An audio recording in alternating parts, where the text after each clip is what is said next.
Displacement vector. देखिए, displacement का मतलब होता है किसी चीज़ का अपनी जगह से खिसक कर किसी दूसरी जगह पहुंच जाना।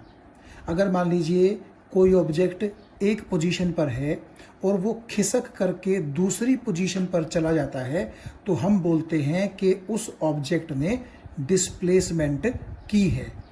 तो ऐसा वेक्टर जो किसी ऑब्जेक्ट की डिस्प्लेसमेंट के बारे में हमें इंफॉर्मेशन देता है, उसको हम बोलते हैं डिस्प्लेसमेंट वेक्टर। और डिस्प्लेसमेंट, जैसा कि आप जानते हैं, उसके अंदर दो चीज़ें होती हैं। सबसे पहली चीज़ तो ये कि जो ऑब्जेक्ट डिस्प्लेस हुआ है वो कितना डिस्प्लेस हुआ है और किस डायरेक्शन में डिस्प्लेस हुआ है। तो ये दोनों चीज़ें जो वेक्टर हमें बताता है उसको बोलते हैं डिस्प्लेसमेंट वेक्टर।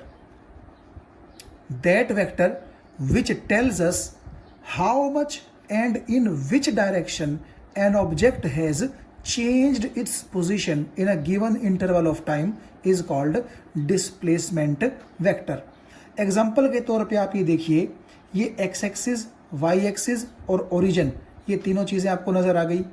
मान लीजिए इस एक्स वाई कोऑर्डिनेट सिस्टम में कोई ऑब्जेक्ट किसी पर्टिकुलर टाइम पर पॉइंट P पर था, तो O से लेकर के P तक हम क्या खींच सकते हैं, उसका पोजीशन वेक्टर।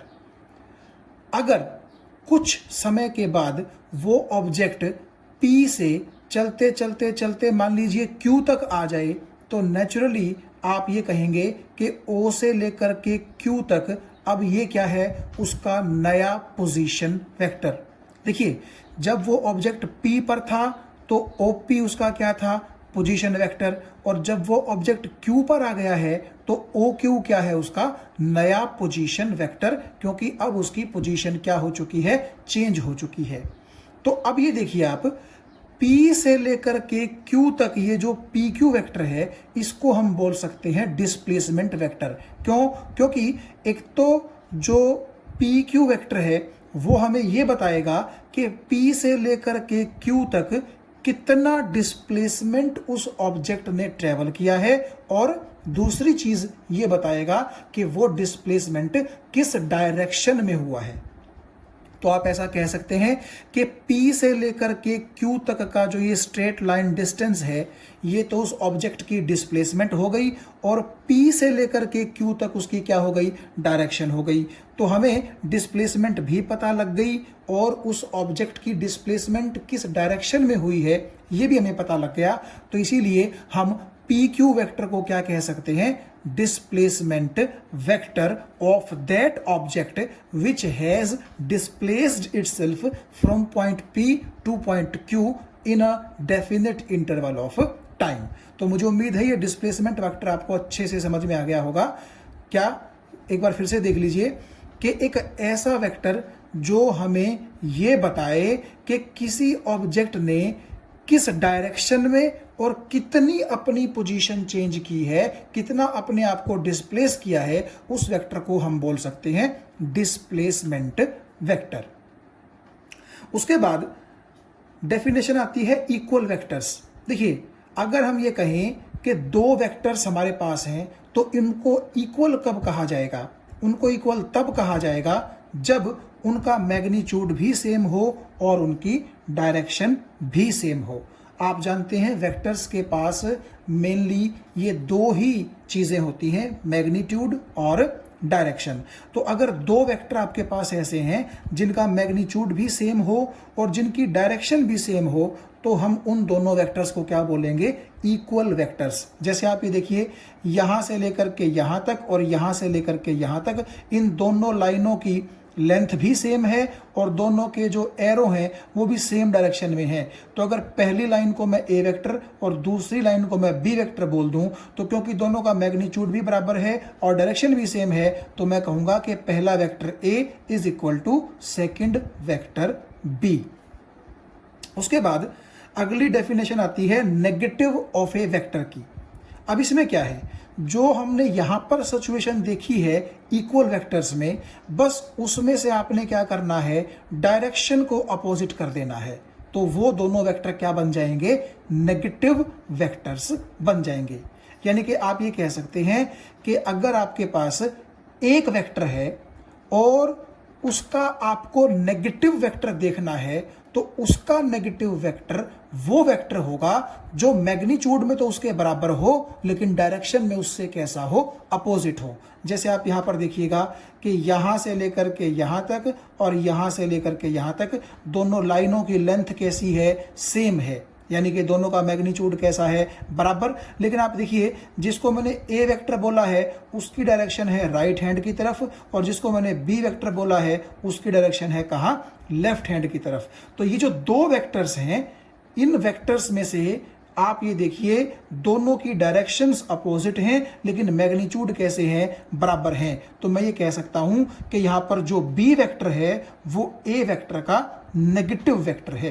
क्यों? क्योंकि दोनों के मैग्नीट्यूड तो बराबर हैं लेकिन जो बी वेक्टर की डायरेक्शन है वो ए वेक्टर की डायरेक्शन के अपोजिट है। So negative vector of a given vector is that another vector which has the same magnitude as that of the given vector but has opposite direction to that of the given vector।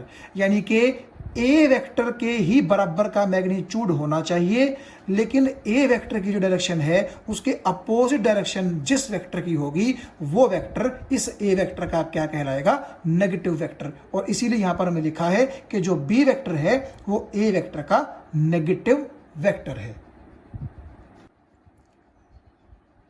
तो चलिए अब बात करते हैं zero vector या फिर null vector की। जैसा कि आपको नाम से ही पता चल रहा है, जीरो वेक्टर या नल वेक्टर, तो ये एक ऐसा वेक्टर होता है जिसके पास जीरो मैग्नीट्यूड होता है, यानी कि इसका कोई मैग्नीट्यूड नहीं होता और इसके पास कोई डायरेक्शन की सेंस भी नहीं होती। यानी कि एक ऐसा वेक्टर जिसके पास ना मैग्नीट्यूड है और ना डायरेक्शन है, उसको हम क्या बोलेंगे, जीरो वेक्टर या फिर नल वेक्टर बोलेंगे। और इसको रिप्रेजेंट करेंगे हम कुछ इस तरीके से, जीरो के ऊपर हम क्या लगा देंगे, एरो। अब सबसे कंफ्यूजिंग बात जो बच्चों के लिए कई बार हो सकती है यहाँ पर वो ये कि ठीक है इसका मैग्नीट्यूड तो जीरो है, कोई बात नहीं, लेकिन जब इसके पास कोई डायरेक्शन की सेंस ही नहीं है या फिर कह लीजिए कि इसके पास कोई डायरेक्शन ही नहीं है तो फिर इसको वेक्टर क्यों बोला जाता है, ये क्वेश्चन आना बड़ा लाजमी सा है। तो इसी चीज़ को हम थोड़ा सा आगे इसी वीडियो के अंदर एनालाइज करेंगे।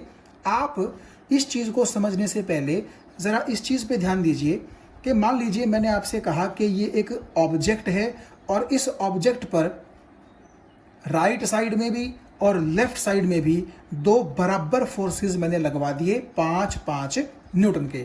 तो अगर आप सोच करके भी देखें कि अगर इस ऑब्जेक्ट पर दोनों तरफ बराबर फोर्सेस लग रहे हैं तो क्या ये ऑब्जेक्ट किसी एक तरफ खिसकेगा? बिल्कुल नहीं खिसकेगा।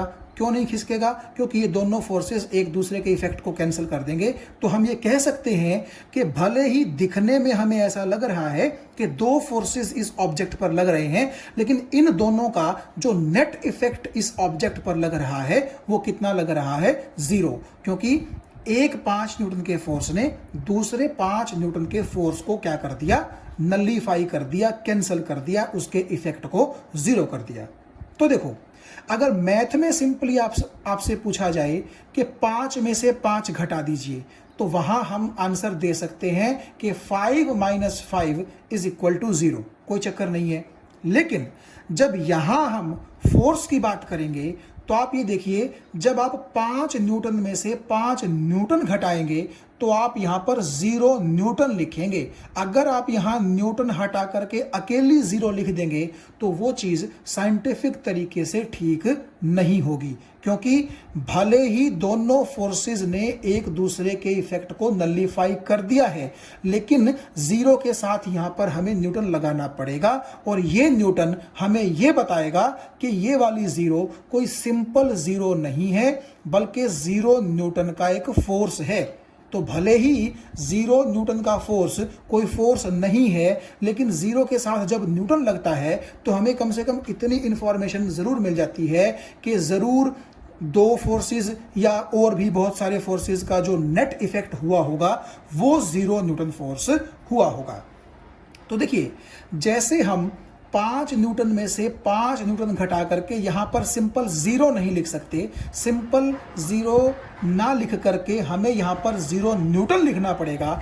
इसी तरीके से जब आप मान लीजिए एक इक्वल वेक्टर है और दूसरा भी एक इक्वल वेक्टर है उसके साथ ही, तो अगर आप दोनों वेक्टर्स को घटाएंगे तो क्योंकि एक वेक्टर में से दूसरा वेक्टर घट करके रिजल्ट भी तो वेक्टर आना चाहिए था, इसीलिए हम वहां पर 0 वेक्टर का जो कॉन्सेप्ट है वो इंट्रोड्यूस करेंगे। यानी कि अगर आप ये कहेंगे कि एक वेक्टर मेरे पास ए वेक्टर है और दूसरा वेक्टर मेरे पास बी वेक्टर है, और मान लीजिए मैं कहता हूं कि दोनों वेक्टर बराबर हैं, इक्वल हैं, जैसा कि अभी हमने देखा, तो इसका मतलब ये है कि दोनों के मैग्नीट्यूड भी बराबर हैं और दोनों की जो डायरेक्शन है वो भी कैसी है, बराबर है। तो इसका मतलब है कि जब सेम चीज में से सेम चीज घटाई जाती है, जैसे मैथ में भी होता है 5 में से 5 गया तो 0, तो अगर सेम वेक्टर में से सेम वेक्टर घटेगा तो नेचुरली रिजल्ट क्या आएगा, 0 आएगा ना। लेकिन यहाँ पर हमें सिंपल 0 नहीं लिखनी है, हमें यहाँ पर लिखना पड़ेगा 0 वेक्टर, जो हमें ये बताएगा कि भले ही एक वेक्टर में से दूसरे वेक्टर को घटाने के बाद रिजल्ट हमारे पास 0 आया हो, लेकिन ऊपर का एरो ये बताता है कि आपने एक वेक्टर में से दूसरा वेक्टर घटाया था, जिसका रिजल्ट यहाँ पर आपको क्या मिला है, एक 0 वेक्टर मिला है। तो जैसे 0 न्यूटन यहाँ पर शो करता है कि ये 0 न्यूटन एक फोर्स है, इसी तरह से 0 वेक्टर यहाँ पर ये शो करता है कि ये 0 यहाँ पर जो आई है वो एक वेक्टर में से दूसरा वेक्टर घटाने के बाद आई है। इसीलिए हम इसको क्या बोलेंगे, सिंपल 0 ना बोल करके 0 वेक्टर बोलेंगे। ठीक है, तो आप ये देखिएगा कि जब सेम वेक्टर में से सेम वेक्टर घटाया जाता है तो बचेगा तो कुछ भी नहीं, और कुछ भी नहीं का मतलब 0 मैग्नीट्यूड, तो आपने यहां पर लिख दिया 0। लेकिन क्योंकि इसके ऊपर वेक्टर सिंपल है तो इससे हमें ये इंफॉर्मेशन मिलती है कि जरूर एक वेक्टर में से दूसरा वेक्टर जो है वो सबट्रैक्ट किया गया था और दोनों बराबर थे, तभी जाकर के हमें रिजल्ट क्या मिला है, 0 नहीं मिला है बल्कि 0 वेक्टर मिला है। अब एग्जाम्पल्स जो हैं 0 वेक्टर के वो आप देखिए। देखो, मान लीजिए एक ऑब्जेक्ट है और वो ओरिजिन पे लाई करता है। मान लीजिए आपके पास एक XYZ कोऑर्डिनेट सिस्टम है और वहां पर जो ओरिजिन O होता है, उस ओरिजिन पर कोई ऑब्जेक्ट लाई करता है। अगर आपसे कोई कहे कि उस ऑब्जेक्ट का पोजीशन वेक्टर बताइए क्या होगा, तो आप ये देखिए कि क्योंकि वो ऑब्जेक्ट ओरिजिन पर ही है तो इसका मतलब ओरिजिन से उसका डिस्टेंस कितना है, 0। ठीक है, तो हम क्या बोलेंगे कि position vector of a particle which is lying at the origin is a 0 vector or a null vector। ठीक है, अब देखो ना, जो ऑब्जेक्ट है ही ओरिजिन पर उसके पास कोई पर्टिकुलर डायरेक्शन भी नहीं है। ना तो आप ये कह सकते कि उसकी डायरेक्शन एक्स के अलोंग है, ना आप ये बोल सकते कि उसकी डायरेक्शन वाई के अलोंग है, और ना आप ये बोल सकते कि उसकी डायरेक्शन जेड के अलोंग है। तो उसके पास कोई पर्टिकुलर सेंस ऑफ डायरेक्शन नहीं है और ना ही उसके पास कोई मैग्नीट्यूड है। लेकिन क्योंकि आपने ये कहा कि पोजीशन वेक्टर उसका कितना होगा, तो पोजीशन वेक्टर क्योंकि खुद एक वेक्टर होता है तो हमें बोलना पड़ेगा कि उस ऑब्जेक्ट का पोजीशन वेक्टर एक 0 वेक्टर होगा। सिमिलरली मान लीजिए एक ऑब्जेक्ट स्टेशनरी है, यानी कि रेस्ट पे है, चल नहीं रहा, तो नेचुरली उसकी वेलोसिटी क्योंकि 0 होगी, और वेलोसिटी क्योंकि एक वेक्टर क्वांटिटी होती है, इसीलिए हम बोलेंगे कि velocity vector of a stationary object is a 0 vector. हम ये नहीं कहेंगे कि वेलोसिटी वेक्टर स्टेशनरी ऑब्जेक्ट का 0 है, हम बल्कि ये बोलेंगे कि जो वेलोसिटी वेक्टर है स्टेशनरी ऑब्जेक्ट का वो 0 वेक्टर है। इसी तरह से आप जानते हैं कि अगर कोई ऑब्जेक्ट यूनिफॉर्म वेलोसिटी के साथ चल रहा हो, तो क्योंकि उसकी वेलोसिटी चेंज नहीं हो रही है, इसीलिए हम बोलेंगे कि उसकी एक्सेलरेशन कितनी है, 0। लेकिन टेक्निकल लैंग्वेज में हमें क्या बोलना पड़ेगा कि the acceleration vector of an object which is moving with uniform velocity is a 0 vector.